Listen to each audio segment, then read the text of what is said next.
I am a mom of 2 teenagers, and I can't wait to drop some knowledge when I go home from what I've learned today. I'm going to be the coolest mom around. And I'm Michele Calhoun. I'm the Chief Revenue Officer for Everyday Health Group Pregnancy and Parenting. I heard there's today, through the course of the day, the moms in the audience who may know our brands, Everyday Health, Baby Center, and What to Expect. You may have had some experience with us. And I have the distinct pleasure of getting to talk to Meredith Diehn today. Meredith is the Senior Director of Brand Marketing, Equity, and Communications for Perfect Snacks. And when I found out that Meredith and I were going to be talking, I got really excited. Not the least of which because she is so warm, engaging, and interesting and passionate, but also because I happen to love Perfect bars. And like my fridge is stocked, and my favorite flavor is peanut butter. So I have to ask you, do you have a favorite flavor? It's going to sound cliche, but it's hard to pick. But salted caramel, if anybody's ever tried it, it's legit the best. It's the combination of peanut and cashew butter that like makes it extra creamy. It's kind of the hidden gem in the portfolio. And if anybody hasn't had Perfect Bar in here, it's like the texture of the Perfect Bar. Yeah. You have to. Who's had them? Yes, I should have brought them. I'm very prepared. We could talk about the product all day. I know, I could literally talk about it all day. So you're fairly new to Perfect Snacks, and what prompted you to make the switch over to Perfect Snacks after 10 years with Perfect Bar? Yeah, so I could talk about it for a long time. So I've been with Perfect Bar for 6 months, just over 6 months, and I think, you know, I talk a lot about how motherhood is kind of a defining moment, but you know, I had been at Pepsi for 10 years. I came back from maternity leave with my second kid, so about a year ago, and kind of had this moment of like, you know, thinking about the priorities in my life and how I'm spending my time outside of being a parent. And it's like, I want to feel what I'm doing and the time I'm spending away from my kids. And that might sound really obvious, but I'm one of those people that my husband might not like it, but I live to work a little bit. And so I like pour myself fully into what I do, and I really like, I'm passionate for health and wellness brands. And I should caveat by saying I loved my time at PepsiCo. I really learned like the full gamut of marketing, and I worked on healthy brands while I was there, but I felt like my passion was in health and wellness brands specifically, and I wanted to work for a company that really prioritized that as like the only thing they do, not as one of the things that they do. And I love the mid-scale, mid-size kind of brand. And I know you could define that differently, but for me it was kind of in the like 100 million to a few hundred million business of really trying to think about how do you scale a brand and grow and become an iconic brand after working on brands like Quaker and Tropicana, which are iconic. So that was kind of what inspired me. And then I also felt like I really wanted some unique marketing challenges, like to just not the normal ones, right, of a company. And I don't know how many people know this, but Perfect Bar is actually owned by Mondelez, so kind of in this transition of, you know, founder-led, moving to a big organization. So I felt like, oh my gosh, like that is such a unique experience that I couldn't get at many other places. And like, wow, what a unique time to join the company and to kind of experience something new. Yeah, in that growth, that massive growth Yeah. stage. So you mentioned the founder-owned. Perfect Bar has a fantastic origin story, and has, you know, as we talked about, grown significantly from being a small family-owned brand. So how has the marketing strategy evolved as the brand has grown? I would say it's evolved in a lot of ways, but actually some of the things have really stayed true. So the things that have stayed true are the concept and like the prioritization of demos and sampling. And for those handful of folks, Michele, who know the product, like tasting is believing, it's truly a texture and a taste that you can't describe. And the brand was built on demos, right? Like if you ever hear our founder speak, he'll talk about how he slept in his car for a month and would demo at Whole Foods in Northern California, and that was like part of what really started the brand and was just getting product in mouth. And I would say as we've grown, we've really tried to stick to our roots of demoing where it makes sense and where it's possible and where we can afford it. And COVID clearly threw like a wrench in all of that when people didn't want to try product, you know, from a person right there. But I would say we're still prioritizing demos, and we just believe in the product, and we know that when people try it, they're believers. Things that have changed are, I think our consumer target has evolved. You know, I think in the beginning we were kind of talking to anybody and everybody who would listen, right? And it was a little bit more male oriented. We got a lot of our start actually in CrossFit, which a lot of bars do. And as we've evolved, we figured out like where is the unique discovery point and where is the moments that matter and the people that resonate the most with our product and our story and what we stand for. So it's evolved to be a little bit more female. In this kind of millennial stage, we talk a lot about how our consumer target, like they don't have time, they make time. Sounds familiar. Myself included, right? Like they'll say, I don't have enough time in the day to get things done, but I make time to exercise, and I exercise 4+ days a week. And so like we've really honed in on understanding who that consumer is and really targeting almost all efforts against our consumer target. And I would say especially like as we've grown, our budget has grown, thankfully, right? And that's part of the beauty of being part of Mondelez, that we have a little bit more investment. So we've had to be more surgical and smart about how we balance our dollars, and making sure that everything has a really clear ROI. So I would say some things have changed, but some things have stayed the same. And how did you find out that your consumer wasn't who you thought it was? I would say what we've actually found out is that our consumer has evolved a little bit. Doing like talking a lot. I think like talking to our community, right? Like Instagram is a depth of knowledge, and that's so obvious, but right, like delving into the comments and seeing who are the people that are loving us and what are they talking about using us for. And I was talking to you earlier about like we hear moms and new moms especially, like that is an inflection point for our awareness. A lot of times when they're looking for a product that's easy to eat with one hand, keeps you full, which is kind of a distinctive thing for our product. Like we actually keep you full, and it's not like a light bar, it's filling. And so we really spent time like digging into the data, understanding, you know, who we want to be and who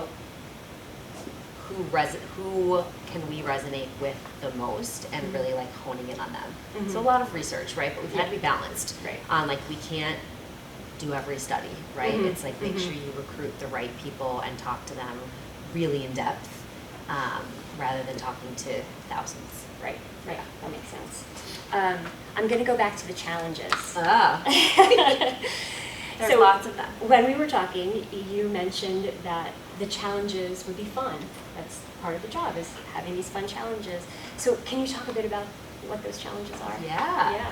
I geek out over this stuff, right?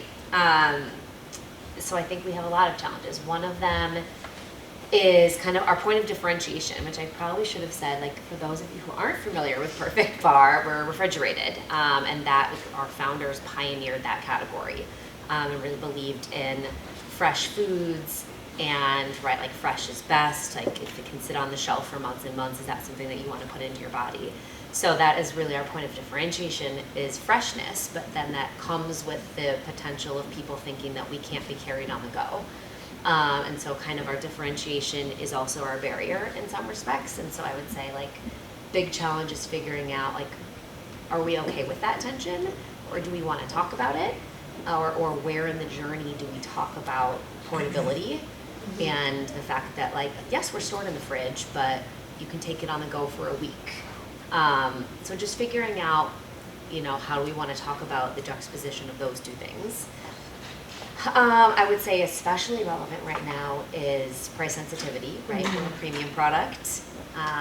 You know, most of our products are organic, everything's non-GMO, like they're superfoods, right? So there's a premium to it. So we've been thinking a lot about value, right?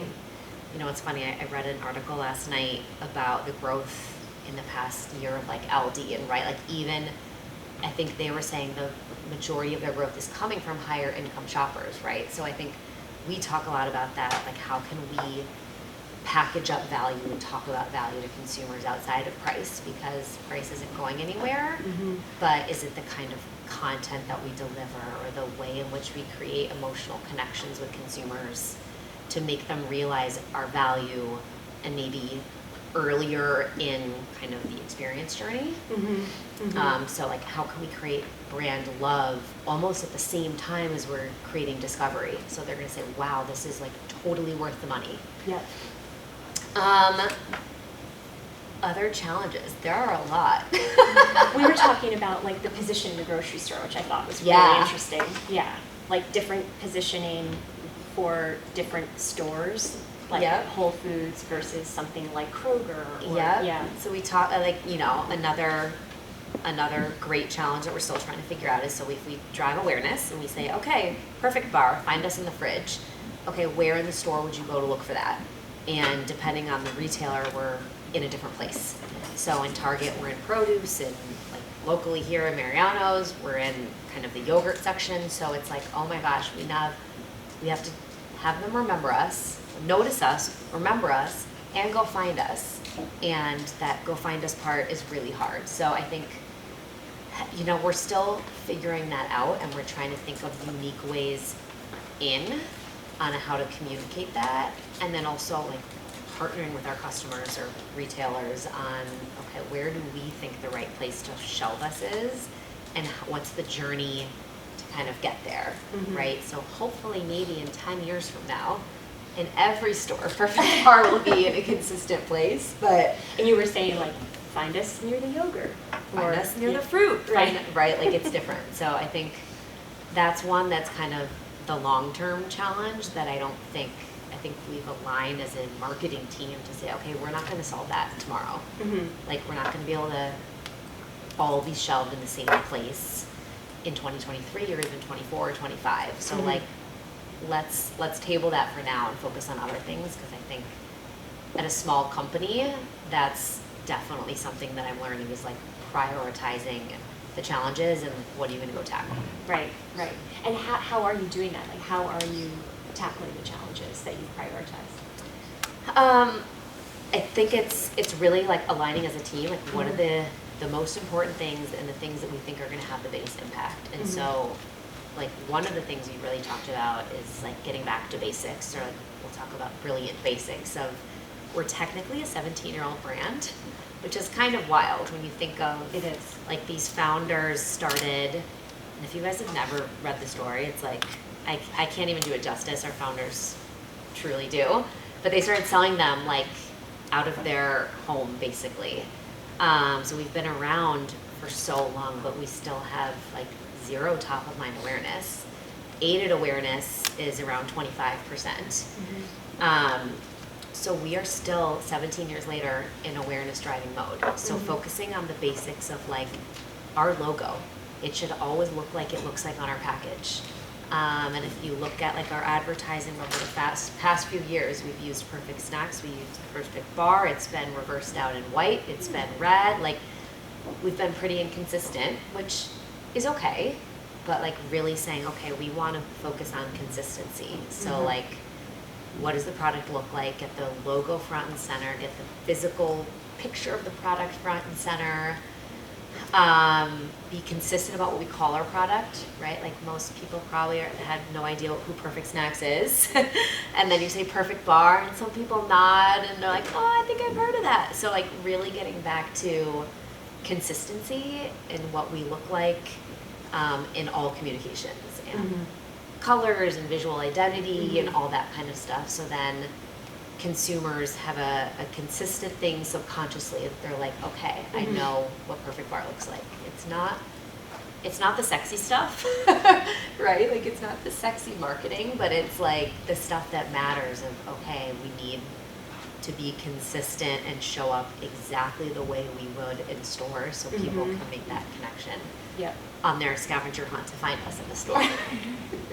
Like you said, it's back to basics. It's sort of like you talked about, the first thing you talked about was sampling.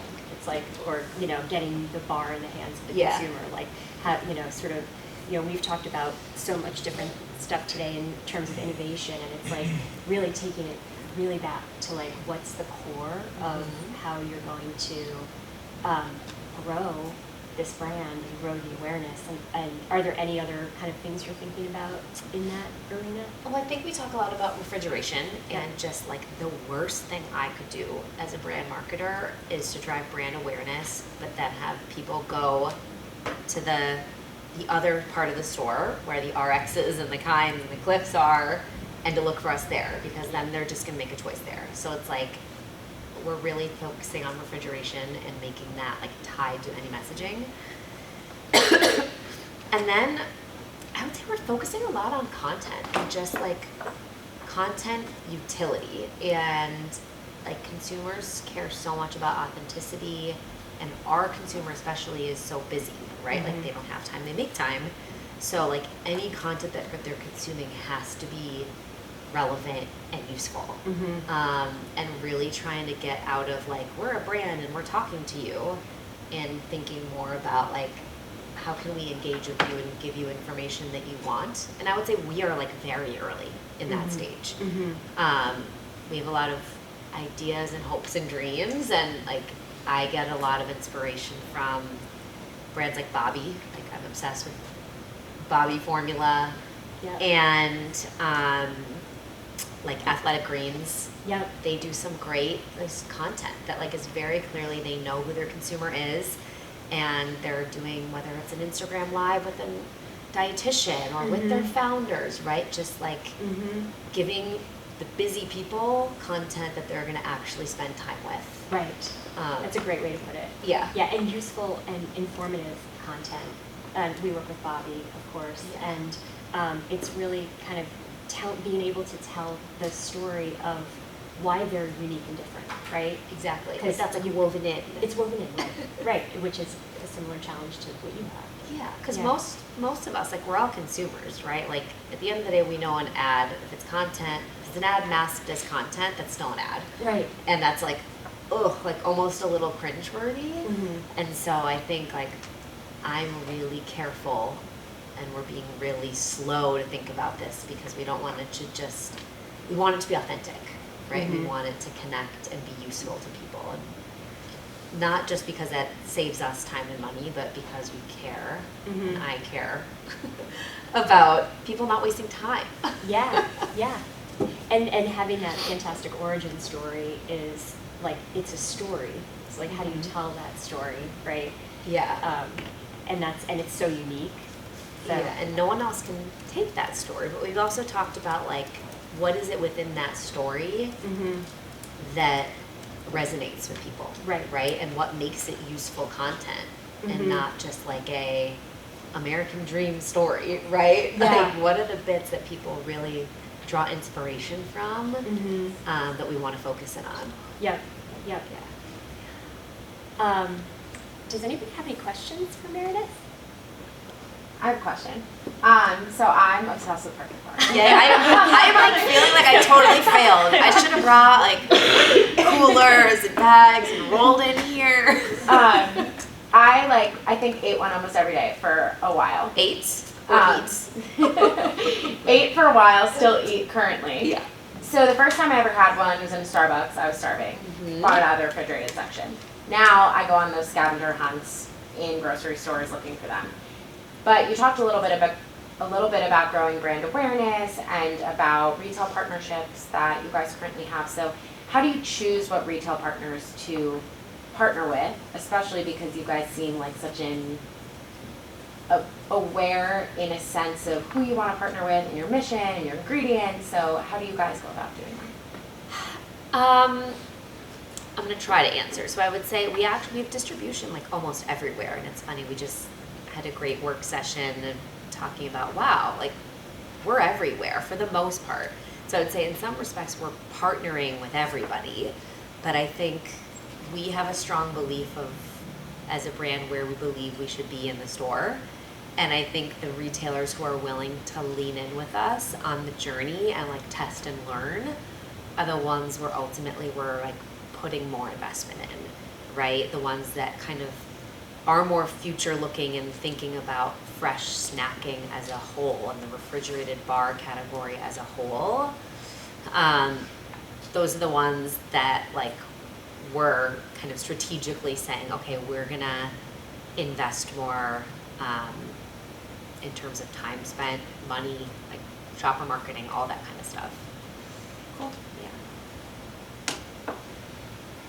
I have a question about your competitors. Given that you're such a different kind of bar, do you think about your competitive set just in the other bars, or is it refrigerated bars or other products? I love that you asked this question. It's funny because I started talking in my very first interviews, we were talking about this. I would say we think of we have kind of two competitive sets, like you would say. Like the moment you say protein bar, that's the competitive set of shelf-stable bars. And so we know that if we're going to explain our product as a refrigerated protein bar, we need to differentiate from other protein bars, the Kinds and the Cliffs, which is also part of Mondelez, right? So we're all part of one family, but we need to differentiate from those. But then we also know that when we get to a store, what you're faced with at the point of purchase is not bars. Like it's going to be fresh fruit, it's going to be the snack kits, it's going to be string cheese, it's going to be,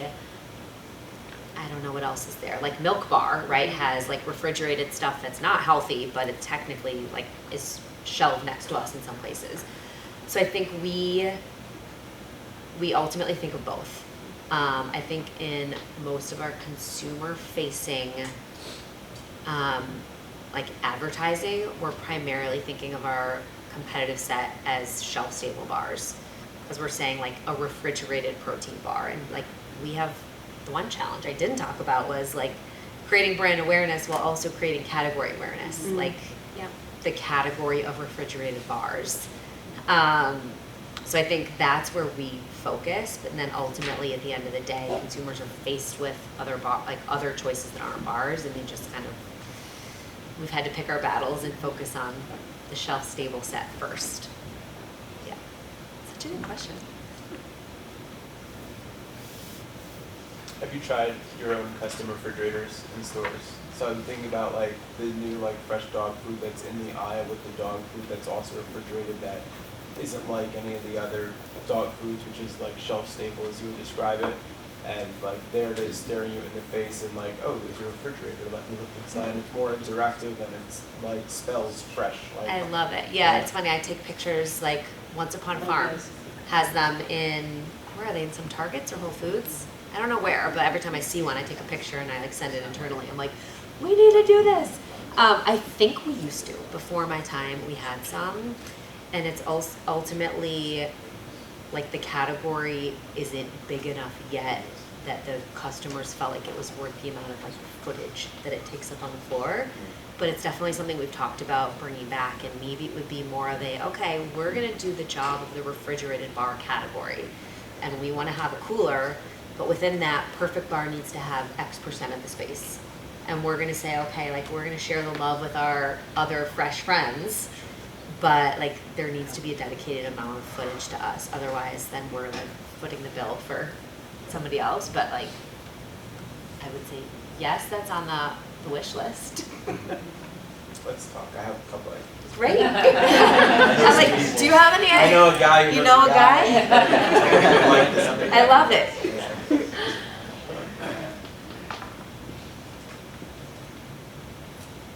Anyone else? Well, I saw on your website when I was just looking about the different flavors, you also have a pumpkin flavor, so very, very seasonal, good time. Heck yes. Pumpkin's really good. We've learned people freeze them. Like you can store them in the fridge and they freeze them and then eat them throughout the year as their like secret little treat. Are they gluten-free? They are. Everything's gluten-free. Everything's gluten-free. I think you just got a lot of. I know. Did I just whisper? All right. Well, thank You get a bar. You get a bar. Sorry.